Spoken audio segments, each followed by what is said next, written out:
ஹாய்ப்பா. இல்லை என்ன பண்ணுறீங்க? எப்படி இருக்கீங்க? நல்லா இருக்கீங்களாப்பா? மதியானம் உங்கள் வீட்டிலலாம் லஞ்செல்லாம் முடிச்சிருப்பீங்க. நான் இப்போ தான் லஞ்சே சாப்பிட போகிறோம். சரி, நம்ம வீட்டில் என்ன லஞ்சுன்றதை பார்க்கறதுக்கு முன்னாடி உங்கள் வீட்டிலலாம் என்ன லஞ்ச் வேணும்னு கமெண்ட்டில் சொல்லுங்கள். வாங்க பார்த்துருவோம். என்னென்ன இத்தினூண்டு சோறு செஞ்சுருக்காங்கன்னு பார்க்காதீங்க. இன்னொரு ஐட்டம் இருக்குது, அதனால் கொஞ்சமாக போட்டுக்கலாம் சாப்பாடு. தட்டை இப்படி வச்சுக்குவோம். முருங்கைக்காவும் மொச்சையும் போட்டு அப்படியே வந்து பார்த்தீங்கன்னா ஒரு கிரேவி மாதிரி தான் பண்ணேன். ஆனால் அது குழம்பாவே மாறிடுச்சு. அதனால் மொச்சைக்கொட்டை குழம்புனே வச்சுக்குவோம். பட்டை அவரைக்காய்க்கு பாருங்கள், அதுவும் சிறுபருப்பும் போட்டு அப்படியே கூட்டு பண்ணியிருக்கேன். ரொம்ப சூப்பராக இருக்கும். இந்த குழம்புக்கு இதை தொட்டு சாப்பிடும்போது ரொம்ப டாப் நாச்சாக இருக்கும். அதுக்கப்புறம் முருங்கைக்கீரை பொரியல் நேற்று செஞ்சதில், அதாவது நேற்று செஞ்ச கீரையில் இல்லை, இது உரிச்ச கீரையில் பாதி எடுத்து வச்சுட்டேன் ஃப்ரிட்ஜில். அதனால் இன்றைக்கி அதை போட்டு பாதி செஞ்சுட்டேன். அப்புறம் வந்து பார்த்தீங்கன்னா அப்படியே கப்பை இங்கே வச்சுக்குவோம்.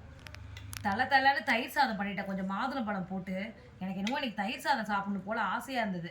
அதனால் கொஞ்சம் தயிர் சாதமும் பண்ணிட்டேன். முந்திரி பருப்பு எல்லாமே போட்டு தாளித்து அருமையான தயிர் சாதம் பண்ணிட்டேன். அதனால தான் வெள்ளை சாதம் கம்மி பண்ணியாச்சு.